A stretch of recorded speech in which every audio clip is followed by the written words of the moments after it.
All right, guys, welcome back to the channel. It's been a weird week, to put it bluntly. This video shouldn't take too long, but it's covering the whole don't exceed your payload lesson.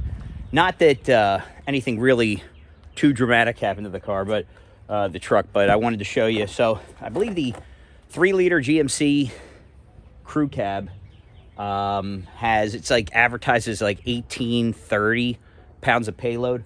So when you look inside the door, we're gonna come around here, I'm gonna turn you sideways so it doesn't screw you up. You can kind of see combined weight of occupants and cargo should never exceed right there 1651. That's important. That's important for many reasons.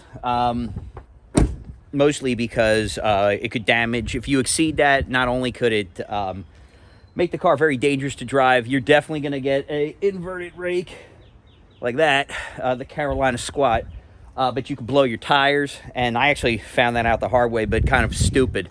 And didn't drive it, just found out something else with it. But you'll see that in a second. So for work, I was loading this up with a lot of material. We'll just leave it at that. And I was told it was about 1,200 pounds. So I was like, okay, good. I'm good. I'll throw it in there. We'll be good to go. Once we dropped her in there, gently, the truck really laid down, like considerably laid down. And to the point where there was like barely any gap. I would say if we were turning around here, I would say that maybe, and I don't know, see, it's not much underneath here, but I would say maybe I could get my fist in like that. So not a lot of room in case if I hit a bump or anything like that. So I was like, look, you got to get that out of there. This thing's really sitting down. Let's get a weight on it. Luckily there were some scales right near it. Dropped the weight on it. It was 1,810 pounds. so that was shocking. I was like, all right, get it out. We had to use a different truck. We had to use a 2500 series pickup truck. And so what we ended up doing, swapping the trucks out, came out later at night, and I driving home, I'm like, man, this truck is driving like crap. Well, turns out, not too soon after I had acknowledged that fact, tire pressure light went on. So I was like, oh, okay, that's weird. I got its main thoroughfare that I was on, found an exit, pulled off, got to the first gas station. I say first one. I believe it was a Shell or something like that. And both air pumps there were not working. Drove around a little bit more. Noticed the pressure was going down, but like the pressure difference was like, 38 on every other tire and 24 on the back right. Well, so clearly it's not here anymore. Why? Well, apparently I had a leak. Turns out that if you put an immense amount of weight in the back of your truck, more so than what it's supposed to hold, you find that you have a nail in it pretty quickly. So I found a nail right there. This is now fixed, and there it is right there. Couldn't possibly get it in a more perfect spot from the patch perspective. So we're gonna get this taken care of here at the Firestone.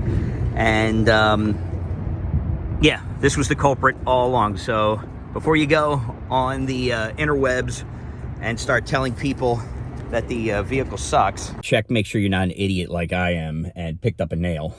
Learned a couple things this week. One, definitely do not overload the truck. Has nothing to do with the capability of the truck versus just me being stupid and not checking the weight before I put it in. But if you want to find out if you have a leak anywhere on any of your tires, do that like an idiot like me, and you'll find out very quickly. So it dropped from 38 pounds down to about 26 or so, and me driving it dropped a little bit more. I was able to air it up, got home, but in the course of the ride, another hour ride, it dropped from 38 to 37 to 36. The next day it was 35. And then 34, and then today it was already down around 30. So I was like, okay, there's definitely a leak. And that's when I found the nail. So all the other tires are holding. got this plugged. We'll see how it does. And let's get it back on the truck, and we'll check to see, make sure it's holding air. We'll get it back up to 38 like the rest of them, but hang tight.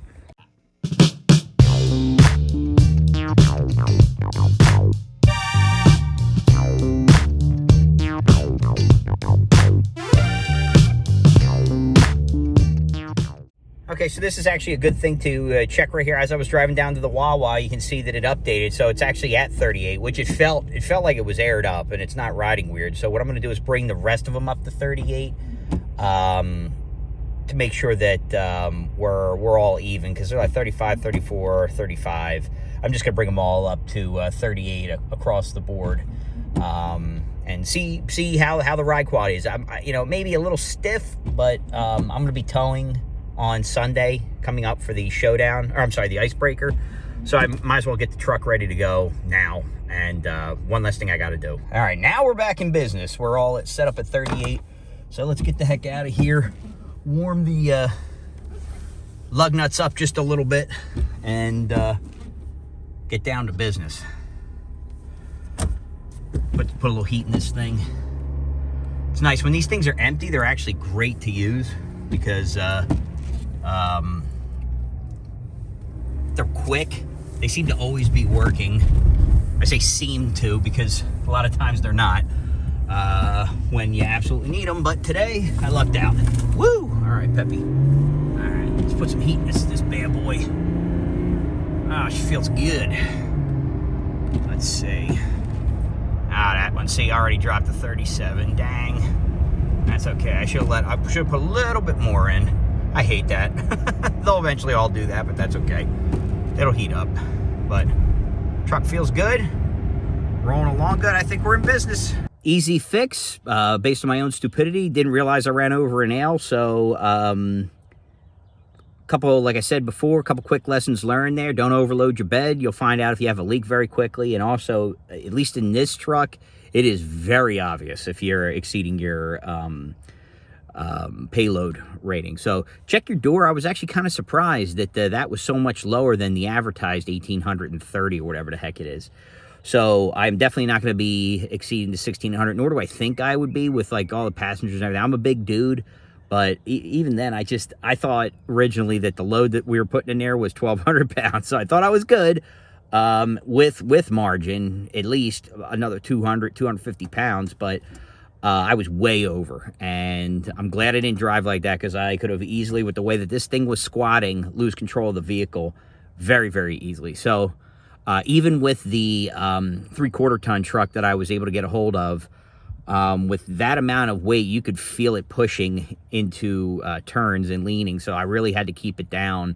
Not to mention the fact, because it was squatting so much, the drive shaft vibration was getting out of control. So a lot of really good things displayed from an engine, like just from a drivetrain dynamic standpoint. So that's it for this week. Again, thanks for watching. If you're new to the channel, hit the subscribe button. A lot of great content coming up, especially on the SS. We got the icebreaker coming up this coming Sunday, Sunday the 24th.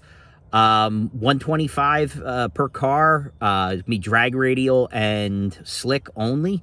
Doing a little different this time around just to see if we can get a little bit more competition going. I know people were upset about that, but specifically from last year from the showdown, the crew at Cecil were working their butt off to try to be able to do the bracket race, having both styles of car in there. And they're really chewing it up, and there's always one or two people that bitch and moan about stuff. So I'm trying to trying something a little different, just to see if we can make it a little easier. We've got, I think, about 10 spots left with a week to go, which is pretty typical for the icebreaker. The showdown usually has a huge turnout. The icebreakers, usually I'm like fighting to get to 50, so no big change there. If you're watching this and you're a Mopar guy or you're muscle car guy or whatever, and you want to run, reach out to me. I will put a comment, and I'll get you in touch with me. We can get you on the list. But the prepayment's $125 a car. It's $150 at the gate. And again, it's this Sunday. Thanks again for watching, guys, and we'll see you next time.